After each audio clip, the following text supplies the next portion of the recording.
Okay, can you introduce yourself, please? Hello, my name's Adam Wayman. I'm a fourth grade teacher at Korean International School. In what country?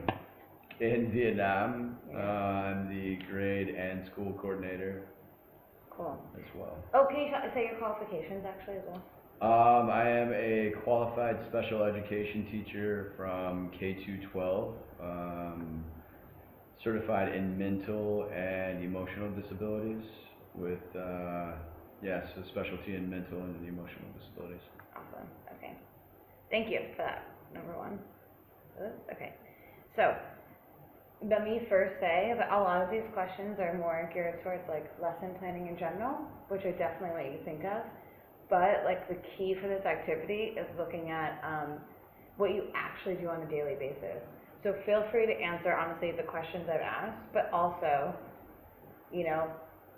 if you don't use like a full-fledged lesson plan for each lesson, tell me that too. That's just as important as any of these questions. Okay.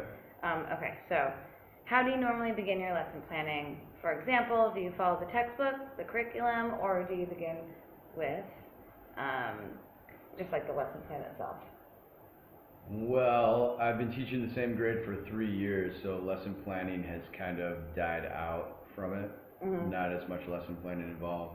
We do have a new teacher, so I have been lesson planning a little bit more with him just to get him on point, but mostly start off with the book. Mm-hmm. And from the book, kind of use that as the guide to what I want the students to learn, and then kind of glance at the curriculum to see where it is. Curriculum's not a huge thing because it's mostly Korean, Mm-hmm. and then from there, jump into the internet and see if there's anything that remotely is vaguely near to what I'm trying to teach as well. Yeah. So overall, it would probably be like from the textbook would be like where you're getting it from. Yeah, definitely from the textbook. I use that as like a bare bones, and then kind of use that, and then put filler in from there. Okay. Do you ever use backward mapping? Do you know what that is?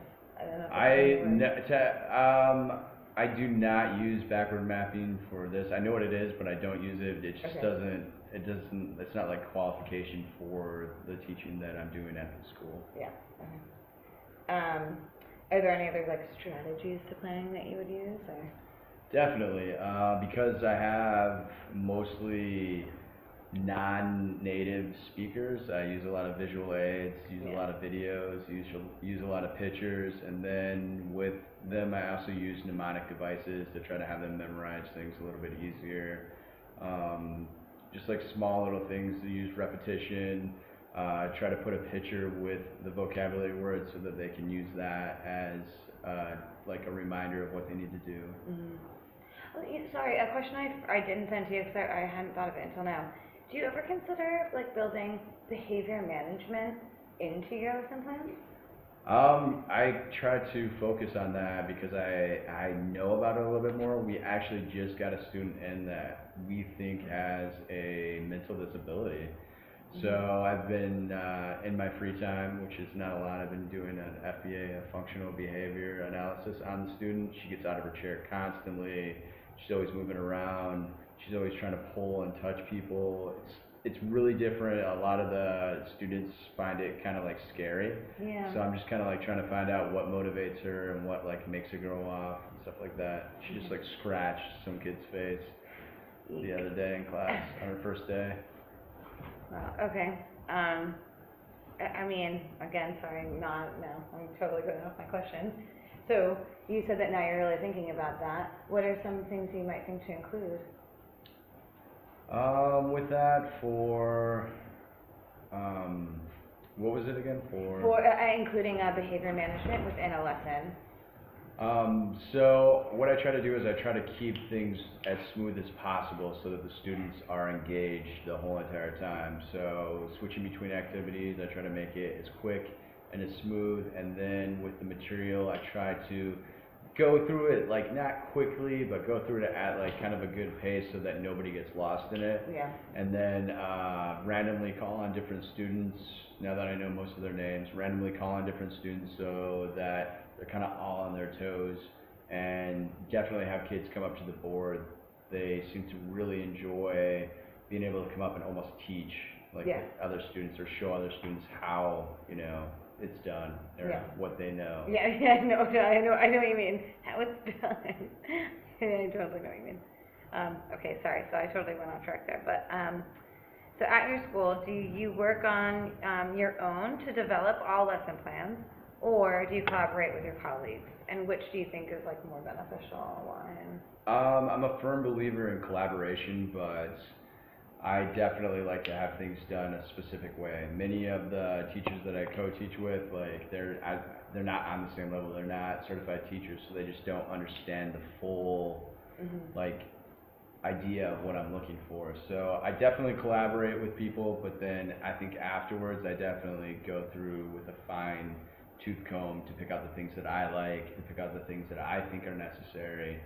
So I really do like to collaborate because many of the ideas that they have are really good. Like there was a science lesson where this guy totally brought in some videos and showed everybody about the scientific method that worked out really well for it. And I thought that was a great addition to the material that we already had.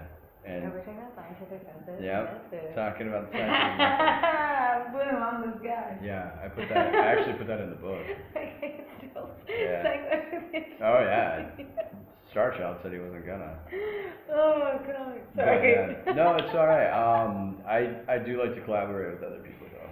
I think it's good for everyone. Well, I'm clearly not including my things I'm saying in this interview. However, I also believe collaboration is like clearly the way forward. Like spend half of your time. Yeah, a fraction of Like, the time. Jeez Louise. Yeah, sorry. I think I. Although when you read, they tell you like you should only plan for your own class. Not what we learned. We've been told that collaborating between like grades is, or if the grade all collaborating is like the best way forward. No. There you go. Not a teacher, Charlie. no. I don't know. I mean, I don't know, but everyone has a different opinion on everything. So who's gonna, I don't know. And everyone can find data to support anything. So I Totally don't true. know. Yes. I just like spending most of my time. That makes me happy. Okay. At your school, do you work on your? Oh, I just asked that.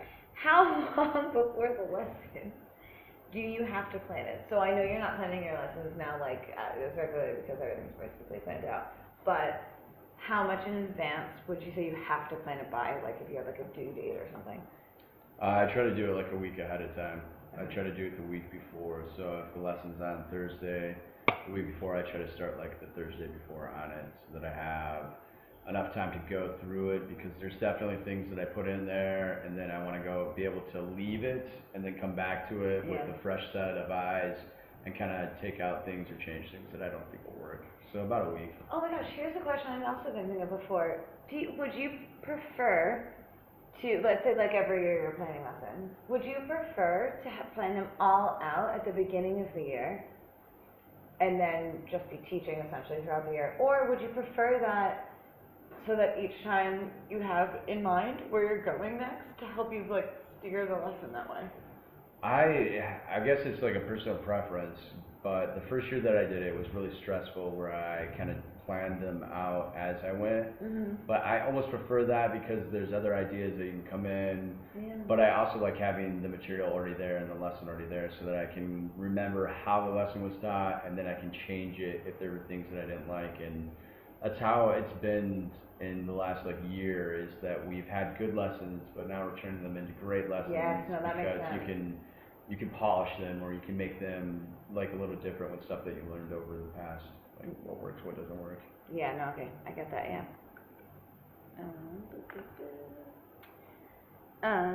Does the school require a specific planning template? It requires a planning template, but it's super basic, like nothing in. It does? Yeah. Yes, does? Yeah, we have to have a weekly Oh, plan. you mean that, right. Okay, well, that's actually one of the questions as well. Like, does the school require lessons to be submitted to administrators or share with parents? Both. Yeah. Definitely have to submit a plan. And they've gotten more rigid this year where we have to put our page numbers down. Like last year was just Oh, really? just a couple of words, an idea of what's going to happen, and then it's fine. This year they're asking for exact page numbers and a little bit more, like they want more details about what is being taught. which is more like what they do in the States, like Yeah. benchmarks and objectives and everything. Yeah. I guess, and those for like proactive parents at home, it helps them, doesn't it? Because then they can be like, okay, specifically. Definitely, if they have like a private tutor or something and they're Yeah. like, we want them to work on these things, I think it's beneficial for the kid for sure. Yeah, I agree with that. I don't really like it, but Okay, I It's know. more work, I right? know, I'm sure. But yes, I like that you can see like the other, like side of the coin. And coins are on my brain, so I've been studying probability all day. Anywho, I missed this one, sorry. Uh, do you write a lesson plan for every lesson that is taught? I used to write a lesson plan for everything that is taught. Just because I'm a kind of person that I like to have things kind of like all in a row and all in order. I like to do that. And with the new teacher that we have in our grade, he writes a lesson plan for us so that we understand where he's coming from and everything that, I think it helps him too. Yeah. And like I said, I used to write them, but I don't really write them anymore. I kind of just do like an overview, as in this is what we're gonna do, this is what you need to do, and stuff like that. So I guess but not very But thorough. like mentally. Yeah. Would you say you like jot notes down occasionally, or literally not even that, just like think about it? Mostly I just think about it. Sometimes I do if I have a lot on my mind, but I don't really jot notes down whenever. I just like maybe on the PowerPoint in the beginning, just like this is what it is. Take your time through this. And how long? But oh, sorry, something I should have said in the beginning. How long have you been a teacher? I've been a teacher for 5 years. I mean, that right there says a lot. Do you know what I mean? Okay. How closely do you think you follow your lesson plans? I guess the better question is, how often do they go off track and you end up like doing something completely different? Okay, in the beginning of my career, yes, there were definitely times where we went off track and stuff like was different, but right now, I feel like kind of like guide the kid instead of force the kid into learning the lesson. Like, I feel like I've learned a lot over the years to the point where I'm not trying to cram everything into one lesson to get it done anymore. It's kind of like like guiding the student to where they need to be and what I want them to learn. It's been way more relaxed now that I kind of like know the way to do it versus never have done it before. And it's like, well, this is what they said. This is what they told me it needed to be. It's supposed to be like this.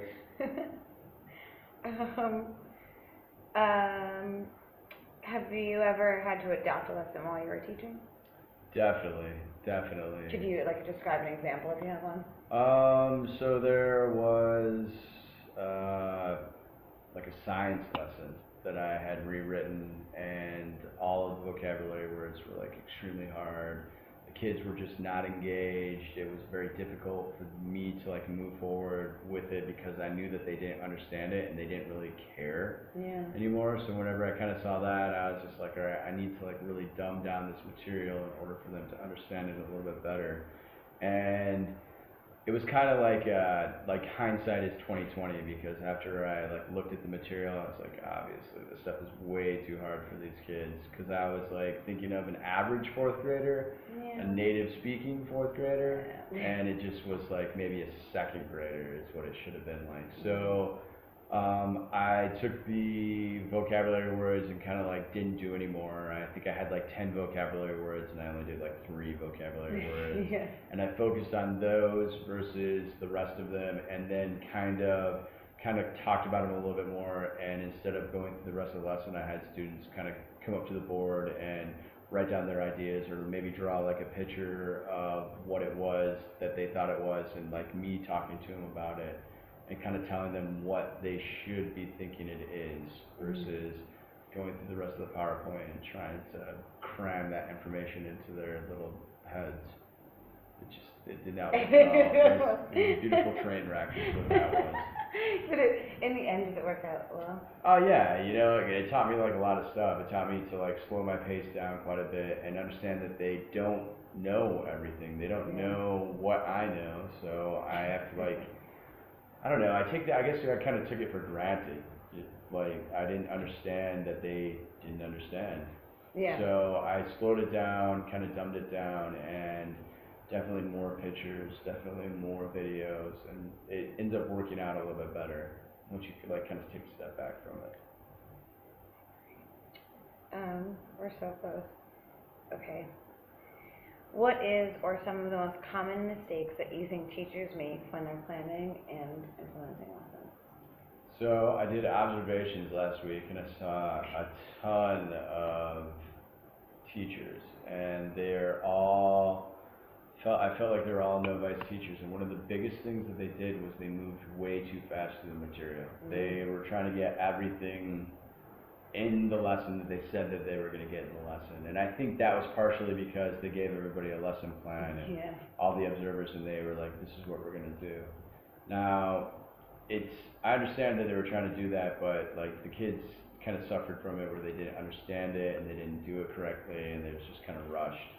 So definitely your pacing is something that you need to work on, be it looking at a clock and seeing what time it is, having a mental note in your head and understanding where you should be and what you should be doing. And I feel like that comes with time. Like you don't just learn that instantly. You don't just automatically teach good lessons. You have to kind of do it over and over and over again in order to understand what the pace needs to be, because the pace is different for every class. You might have a high class where you can work a little bit faster, and then you definitely have lower kids that you need to kind of slow it down for.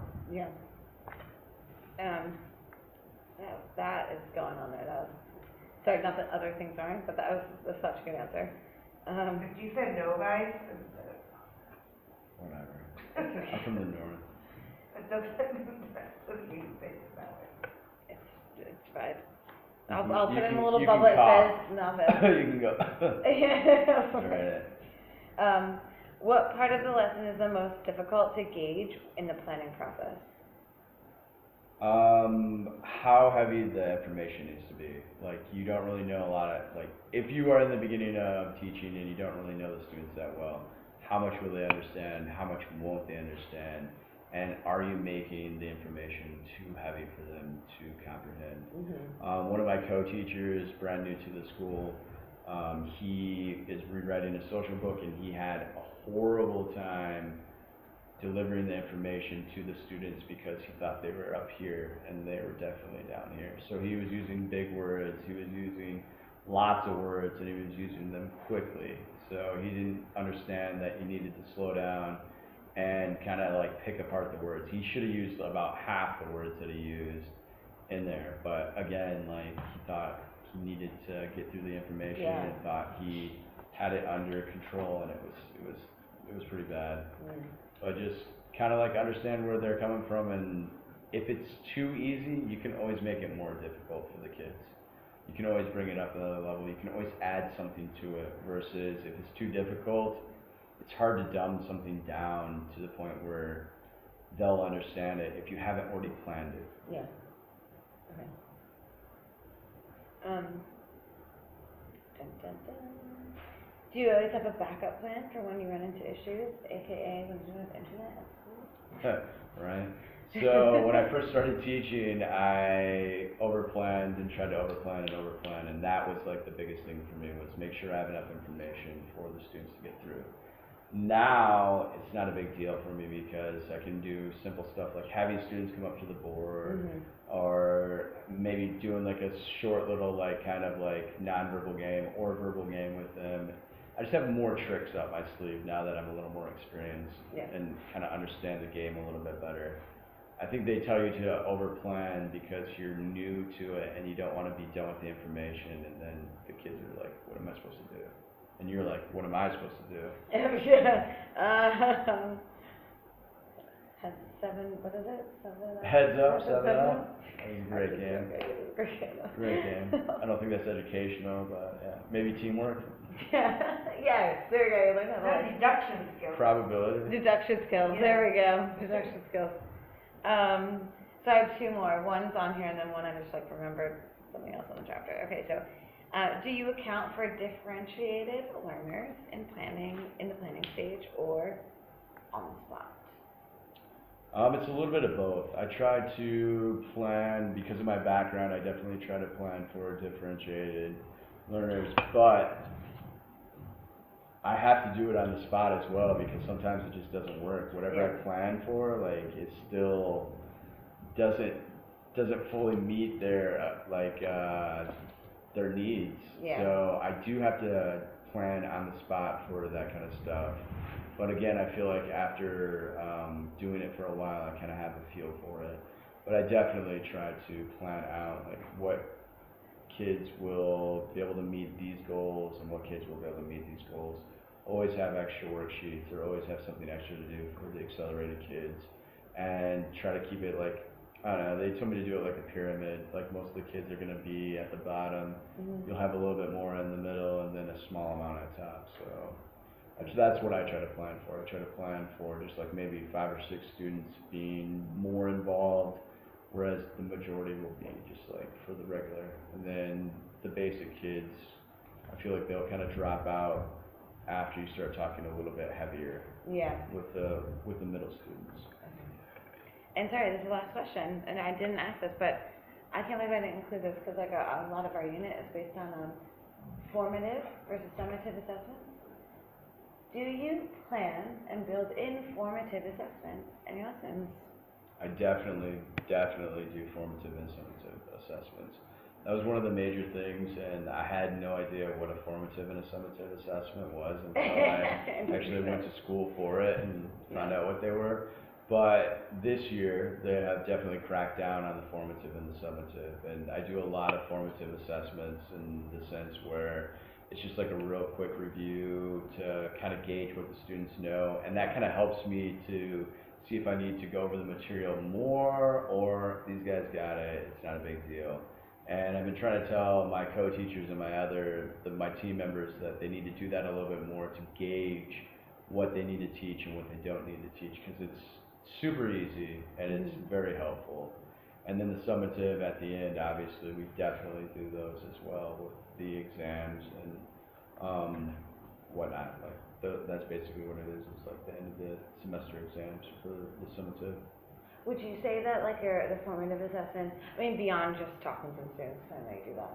Would you say that most would be, for example, like those PowerPoint things, like in the beginning of PowerPoints, how like we would do reviews like A for review each for one it? and like check for their understanding? I honestly think that's where I got that from, was to do the review quick to Yeah. make sure everybody got it. Even if they didn't get it, they're looking at the material again Again, to yeah. like reiterate what they already saw and know previous to it. So definitely, I think after I started doing that, I think a lot of other teachers started putting those in there too for it. And it's a great way to start the lesson, to It is. review and then, jump into your lesson and then preview the material that you're going to talk about at the end, so that they're not like, teacher, what are we going to learn about? Well, we talked about it already, so you should know.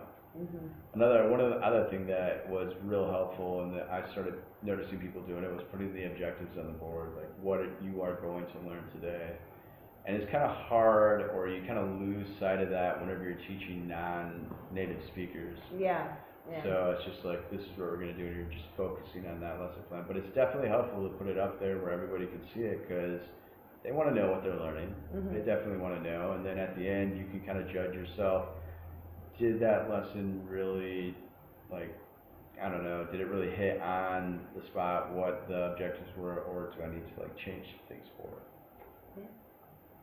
Cool. That's Something like it. If there's anything else you want to add, like just like fun moments of like, hi, I'm Adam, like that I'll Yeah. put in my video. I'm making an overall video. It'll be you, me, and David together. If you're Okay. gonna do anything funny, you can now. This is your I opportunity. got Like, nothing. hi. All my funny is out of me. I could tell. Okay. All right. I'm just Completely gonna stop. I'm gonna stop. Completely drained. All right. Today. Oh, you finished this one already. Look, I